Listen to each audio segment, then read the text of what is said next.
नमस्कार. Special report समोर येतोय. पेरणीच्या सणाला डिझेलचं ग्रहण.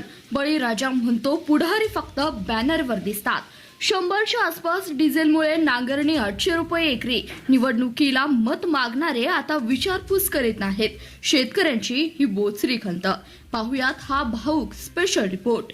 आभाळ भरून आलंय, पाऊस दारात उभाय, पण पेरणीचा सण साजरा करणाऱ्या बळीराजाच्या कपाळावर मात्र आट्याचं जाळ दिसतंय. डिझेलनं 100चा उंबरठा गाठताना सांगोला तालुक्यातील शेतकऱ्यांच्या स्वप्नांना तडे गेलेत. सध्या 98 ते 100 रुपये प्रति लिटर दराने डिझेल विकले जात असून पंपावरचा आकडा बघून बाप लेकीकडे बघतो आणि नकळत डोळ्याचा कळा ओला होतो. काय उत्तर देऊ पोरांना? एका बापाची घालमेल. पारेगावचा विठ्ठलराव. हाताला भेगाळलेल्या भेगा, पायात चिखल, काळीज पिळवटून सांगतो डिझेल 100च्या आसपास पोहोचलं. एकरी 800 रुपये फक्त नांगरड. पोरग म्हणतंय बाबा नवीन दप्तर घ्या. बायकोच्या डोळ्यात ऑपरेशनची भीती. 4 महिने ऊन पाऊस झेलून राबायचं आणि शेवटी पदरात काय पडेल याची नेम सुद्धा नाही. 100ला टेकलं तर शेती करायची कशी हो? लेकरांच्या तोंडचा घास कसा वाचवू? शासन मायबाप आहे, त्यांनीच आता लेकरांसाठी सांभाळावं. आकाश ठेंगणं झालं. कालपर्यंत 500 रुपयात होणारं नांगरणी आता 800 रुपयेवर गेली आहे. ट्रॅक्टरवाला हात आकडता घेतोय, पंपवाला उधारीला नकार देतोय. या कात्रीत बळीराजा सापडलाय. कर्जाचा डोंगर वाढतोय, पण हक्काच्या घामाचा दाम सुद्धा मिळत नाही. पुढारी तर फक्त बॅनरवर दिसतात. अशी बळीराजाची ही बोचरी खंत समोर येते. गावात चर्चा आहे. निवडणुकीला मत मागायला येणारे पुढारी आता विचारपूस सुद्धा करीत नाहीत.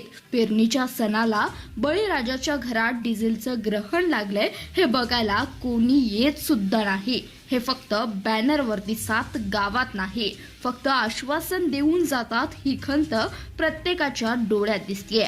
सांगोला तालुका कृषी उत्पन्न बाजार समितीचे माजी संचालक डोळ्यात पाणी आणून म्हणाले, डिझेल 100च्या उंबरठ्यावर म्हणजे बळीराजाच्या सणाला ग्रहण लागलंय. अशा आणीबाणीच्या वेळी शासनाने बापाच्या मायेने बघावं.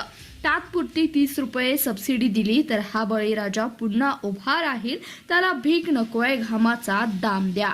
शेतकऱ्यांची कळकळून विनंती आहे. शेतकरी संघटनांनी हात जोडून शासनाला विनंती केली. डिझेल महागाईने खरीप हंगामाचं कंबरट मोडलं. शासनाने लेकरांप्रमाणे आमची काळजी घ्यावी.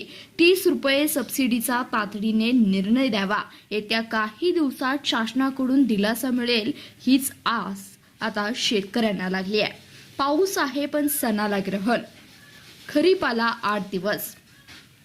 पेरणीचा सण आहे, पण डिझेल 100च्या जवळ म्हणजे काळ्या आईशी इमान राखणाऱ्या लेकरांची परीक्षा आहे. या परीक्षेत शासनाने गुरुजींच्या भूमिकेत यावं. बळीराजाच्या पाठीवर मायेचा हात फिरवावा. बळीराजा रडत नाही, तो राबतो. फक्त त्याच्या घामाला दाम द्या. आणि मत मागणाऱ्यांनी बॅनरवरून खाली उतरून जरा विचारपूस करा. या रिपोर्टवर तुम्ही सुद्धा नक्की विचार करा बरं का. तोपर्यंत पाहत रहा CBS न्यूज मराठी.